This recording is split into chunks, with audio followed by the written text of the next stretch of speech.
നമസ്കാരം. സോഡിയാക് മീഡിയയിലേക്ക് എല്ലാ പ്രേക്ഷകർക്കും സ്വാഗതം. 2024 ഡിസംബർ മാസത്തെ മകർ നക്ഷത്രക്കാരുടെ നക്ഷത്രഫലമെന്ന് പരിശോധിച്ച് നോക്കാം. അപ്പോൾ മകർ നക്ഷത്രം എന്ന് പറയുമ്പോൾ മകവും പൂരോത്രത്തിക്കാരും ചിങ്ങക്കൂറാണ്. ചിങ്ങക്കൂറുകാർക്ക് 10ാം ഭാവത്തിൽ ചാരവശാൽ വ്യാഴം സഞ്ചരിക്കുന്ന സമയമായിരുന്നു. 9ാം ഭാവത്തിൽ വ്യാഴം നിന്നിരുന്ന സമയത്ത് നല്ല ഭാഗ്യമൊക്കെ അനുഭവിക്കാൻ യോഗം ഉണ്ടെങ്കിലും 10ാം ഭാവത്തിൽ നിൽക്കുന്ന വ്യാഴം അത്ര പൂർണ്ണമായിട്ടും അനുകൂലമായിരിക്കുന്ന ഗുണഫലങ്ങൾ തരുന്നതല്ലാത്തത് കാരണമുണ്ട് അതിൻ്റേതായിരിക്കുന്ന കുറച്ച് തടസ്സങ്ങളും പ്രതിസന്ധികളും ഉണ്ടാകാനുള്ള സാധ്യതയുണ്ട്.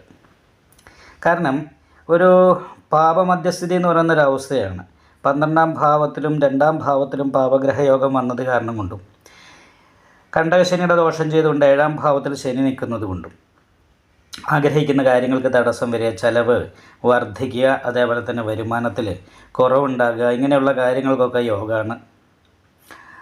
അതേപോലെ തന്നെ അഷ്ടമത്തിൽ രാഹുവാണ്. അപ്പോൾ അതേറെ നടുവേദന പോലെയുള്ള രോഗാവസ്ഥ കാര്യങ്ങൾക്ക് യോഗമുണ്ട്. മാനസികമായിട്ട് കുറച്ച് ടെൻഷൻ അനുഭവിക്കാൻ യോഗമുണ്ട്. കാരണം ലഗ്നാധിപതി തന്നെ 5ാം ഭാവത്തിലാണ് നിൽക്കുന്നത്.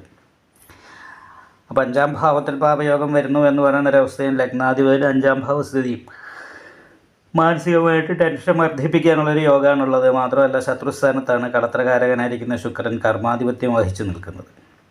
അപ്പോൾ തൊഴിലുമായിട്ട് ബന്ധപ്പെട്ടിട്ട് ശത്രുദോഷം പോലെയുള്ള കാര്യങ്ങളുണ്ടാകുക, സഹായികളായിരിക്കുന്ന വ്യക്തികൾ, സഹോദര സ്ഥാനത്തുള്ള വ്യക്തികൾ ശത്രുക്കളായി അകന്നു പോകാനിട വരിക.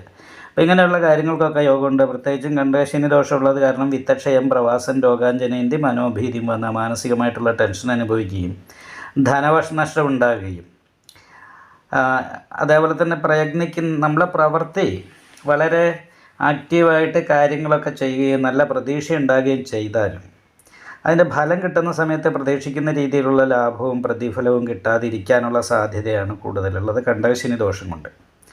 അപ്പോൾ ഈ കണ്ടകശനി ദോഷത്തിന് പരിഹാരമായിട്ട് അയ്യപ്പ ക്ഷേത്രത്തിൽ നീരാഞ്ജനം വഴിപാട് ചെയ്യാൻ, ശനീശ്വര പ്രീതി വരുത്തിയാൽ ശശമഹായോഗത്തിൻ്റേതായിരിക്കുന്ന ഗുണം അനുഭവിക്കാനായിട്ട് സാധിക്കും. അതല്ലെങ്കിൽ മാനസികമായിട്ടുള്ള ഒരു അലസത, ഒരു കൃത്യനിഷ്ഠക്കുറവ്, നിരാശ, ഇങ്ങനെയുള്ള കാര്യങ്ങളൊക്കെ ഉണ്ടാകാനുള്ള സാധ്യതയും കൂടുതലാണ്. എങ്കിലും 10ാം ഭാവത്തിൽ ഭാഗ്യാധിപതിയാണ് ലഗ്നാൽ 12ൽ നിൽക്കുന്നത്. അതുകൊണ്ട് വീട് വിട്ട് അന്യദേശത്ത് നിൽക്കുന്നവരെ സംബന്ധിച്ച് അനുകൂലമായിരിക്കുന്ന ഗുണഫലങ്ങൾക്ക് യോഗമുണ്ട്. കാരണം നീചഭംഗ ചക്രവർത്തി യോഗം ചെയ്തിട്ട് ഭാഗ്യാധിപതിയും 4ാം ഭാവാധിപതിയും 12ലാണ്. അപ്പോൾ നഷ്ടസ്ഥാനത്ത് 4ാം ഭാവാധിപതി നിൽക്കുന്നു, ഭാഗ്യാധിപതി നിൽക്കുന്നു എന്ന് പറയുന്നൊരവസ്ഥ ഉള്ളതുകൊണ്ട് വീട് വിട്ട് അന്യദേശത്ത് പോയിട്ട് പ്രവർത്തിയെടുക്കുന്നവരെ സംബന്ധിച്ച് അനുകൂലമായിരിക്കുന്ന ഗുണഫലങ്ങൾ ഉണ്ടാകാൻ സാധ്യതയുണ്ട്. ഭൂമി വിൽപ്പന പോലെയുള്ള കാര്യങ്ങൾ ആലോചിക്കുന്നവരെ സംബന്ധിച്ച് ഭൂമി വിൽപ്പന പോലെയുള്ള കാര്യങ്ങൾക്ക് സാധ്യതയുള്ള സമയമാണ്. വിദ്യാർത്ഥികളെ സംബന്ധിച്ചിടത്തോളം വിദ്യാഭ്യാസത്തിൻ്റെ കാര്യത്തിൽ കുറച്ച് തടസ്സമാണ്. ഏകാഗ്രതക്കുറവ് പോലെയുള്ള കാര്യങ്ങൾ, പഠനത്തിൻ്റെ കാര്യത്തിൽ അശ്രദ്ധ, പഠനം നാളത്തേക്ക് നീട്ടിവെക്കുക എന്ന് പറയുന്നൊരു അവസ്ഥ കാര്യങ്ങൾ. അപ്പോൾ ഇങ്ങനെയുള്ള കുറച്ച് തടസ്സങ്ങളും പ്രതിസന്ധികളും ഉള്ളത് കൊണ്ട് വിഷ്ണു ക്ഷേത്രത്തിലും ശിവക്ഷേത്രത്തിലും ദേവീക്ഷേത്രത്തിലും യഥാശക്തി വഴിപാട് ചെയ്യുകയും നല്ല പ്രാർത്ഥന ഉണ്ടാകുകയും വേണം. ഈ വീഡിയോ ഇഷ്ടപ്പെട്ടാൽ ലൈക്ക് ചെയ്യുക, നിങ്ങളുടെ അഭിപ്രായങ്ങൾ കമൻറ്റ് ചെയ്യാം. ജ്യോതിഷവുമായി ബന്ധപ്പെട്ട കൂടുതൽ കാര്യങ്ങൾ അറിയാൻ ഈ ചാനൽ സബ്സ്ക്രൈബ് ചെയ്യുക. ഞങ്ങളുടെ ഓൺലൈൻ കൺസൾട്ടൻസി നമ്പർ താഴെ ഡിസ്ക്രിപ്ഷൻ ബോക്സിൽ കൊടുത്തിട്ടുണ്ട്.